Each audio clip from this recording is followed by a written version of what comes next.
Au nom du Père et du Fils et du Saint-Esprit. Je vous propose de revenir sur ce petit livre, Les Portes du Silence. Nous étions au chapitre qui s'intitulait « Réprimer la curiosité ». On ne vous dit rien, on ne vous communique rien, bénissez-en le Seigneur.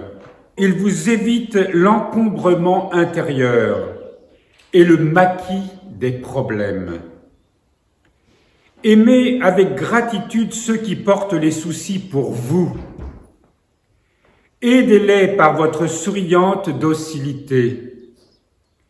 Vous, acceptez votre état d'insouciance, entre guillemets. Dieu vous y a établi pour être, lui, votre souci unique. C'est sa volonté, être le seul pain de votre âme. Ne consentez pas à prêter l'oreille, ni même attention aux potins de la communauté. Priez seulement pour ceux qui sont en difficulté. Exhortez-les, si cela se rencontre, à aimer la croix du Christ. Des consolations humaines ne servent à rien et affaiblissent les âmes. Ne soyez pas faciles aux confidences faites ou reçues. Pensez-vous qu'il y ait plus compréhensif que Jésus? Arrêtons-nous un instant sur ce passage que nous venons de lire. Évidemment, ce texte s'adresse à la vie monastique, aux communautés monastiques, mais évidemment, il s'adresse à tout le monde. N'avoir d'autre souci que celui d'être en communion avec le Seigneur.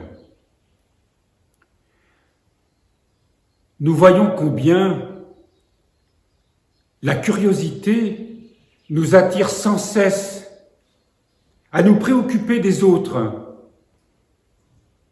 de ce qu'ils font, de ce qu'ils sont, de ce qu'ils pensent.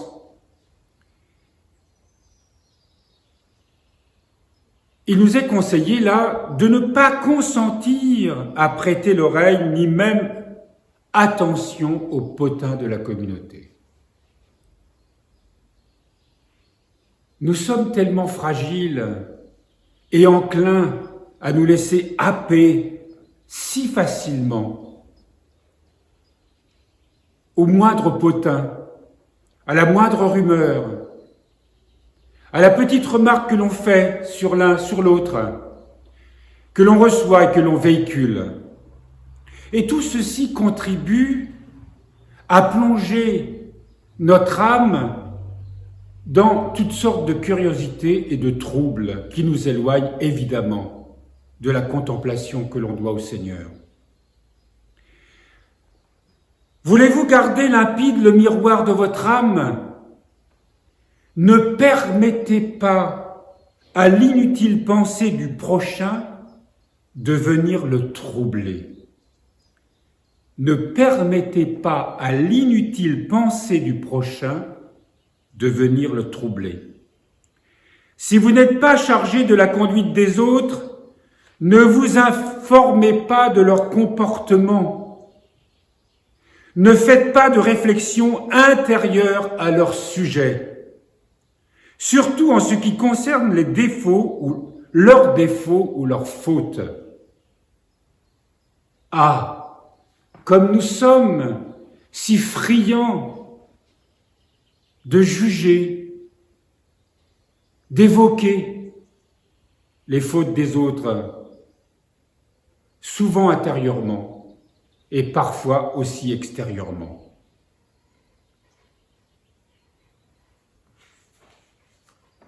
Priez seulement pour que Dieu soit aimé et servi par tous. Proclamez ou signalez aux supérieurs selon nos usages les manquements dont vous avez été témoins. Oui, il n'est pas interdit d'évoquer des manquements, mais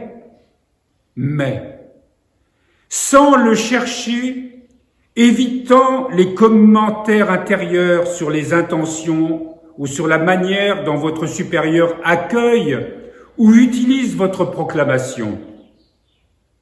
Laissez-lui le soin de corriger et à Dieu celui de juger. Restez toujours tout entier tourné vers Dieu seul. Toute pensée accordée à la créature vous ramène à vous. C'est finalement par rapport à vous que vous l'appréciez d'ordinaire, non pas par rapport à Dieu. Quand tous les autres ne seraient pas ce qu'ils doivent, gardez la paix. Vous, soyez-le. Votre fidélité silencieuse et paisible fera beaucoup plus pour l'avancement de vos frères et de vos sœurs que votre agitation et vos blâmes souvent inefficaces. Votre fidélité silencieuse et paisible fera beaucoup plus pour l'avancement de vos frères et sœurs que votre agitation et vos blâmes souvent inefficaces. Ils sont inefficaces justement parce que quand nous sommes dans l'agitation, quand nous nous troublons du comportement des autres, non seulement nous ne sommes d'aucune aide pour les autres, mais nous sommes au contraire un écueil à la grâce dont ils ont besoin. Le Seigneur nous confie à nos frères et nos sœurs. Il nous confie par notre prière à les préserver et à les garder. Notre prière doit exercer sur eux une constante charité. Quel que soit leur comportement, quels que soient leurs actes. Là est la véritable vie chrétienne. Voyez comme nous sommes si loin de cela et que nous sommes sans cesse à l'affût.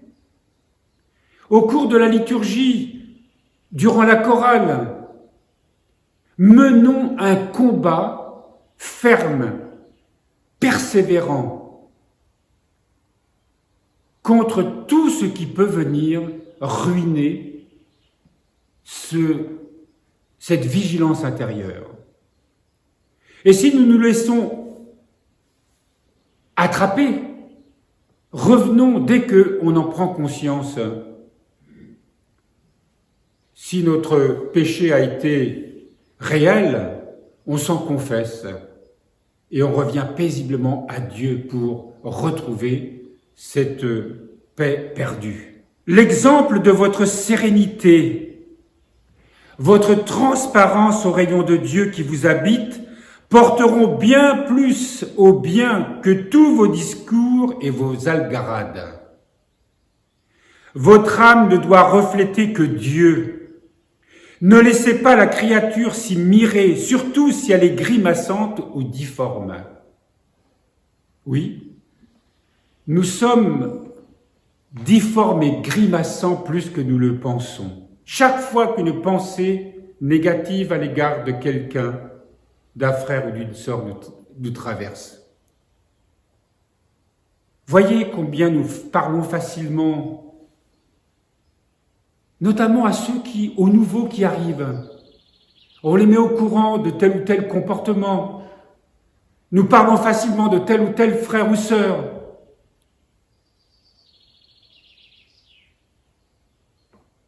C'est terrible parce que les gens ensuite nous les rapportent. Et c'est affligeant. C'est affligeant parce que ça, c'est quelque chose qui empêche à la communauté de grandir. Cela signifie à quel point notre cœur n'est pas tourné vers le Seigneur d'une manière profonde, permanente. C'est un combat qu'il nous faut mener avec ardeur, en suppliant la grâce de Dieu chaque fois que nous tombons de nous ramener vers cette veille du cœur. C'est pas compliqué.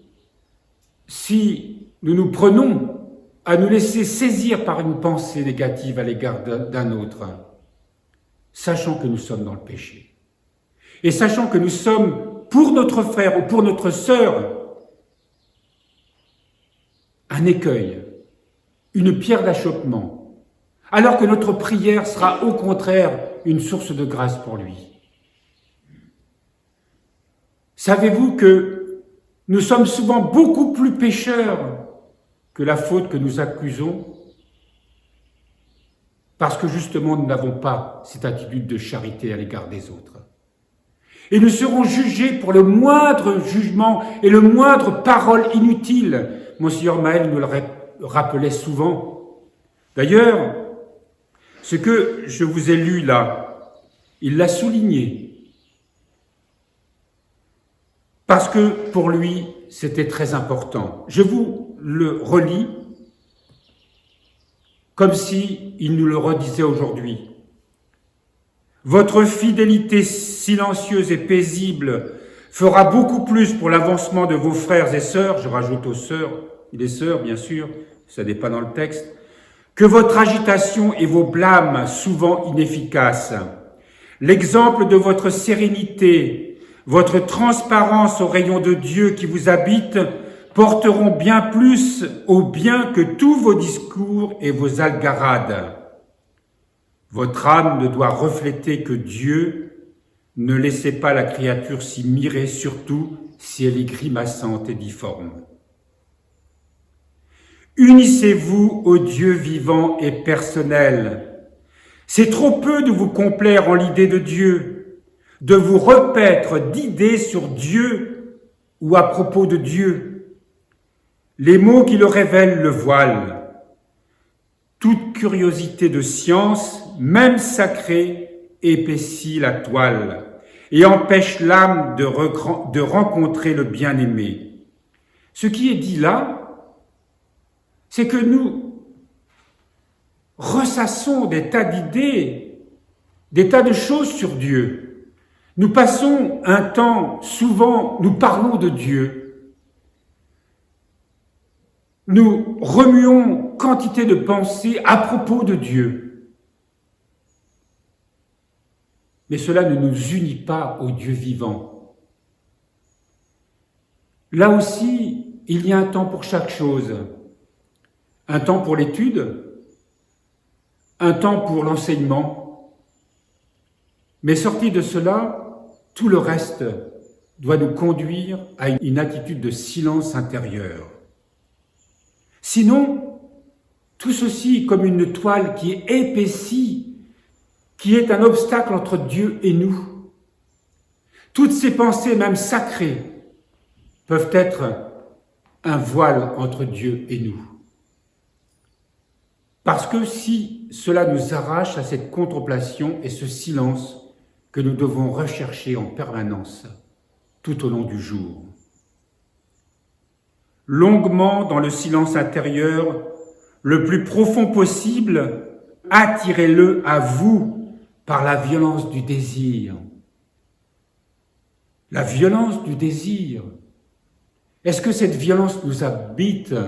Cette violence du désir de nous maintenir dans ce silence. Cette violence du désir de désirer sa présence en tout et pour tout. Le regard fixé sur la bonté de Dieu. Et dites, comme Sainte Catherine de Sienne, « Je veux ». Lui aussi veut. Le Seigneur veut. Nous veut dans ce silence, nous veut dans cette rencontre, nous veut dans ce désir. Et son désir même devient notre désir. Essayons aujourd'hui de nous souvenir ce qui est dit ce matin et de nous maintenir dans cette réalité, d'examiner notre cœur et de traquer autant que l'Esprit Saint nous en donnera la grâce, tout ce qui fait obstacle à cette vigilance du cœur.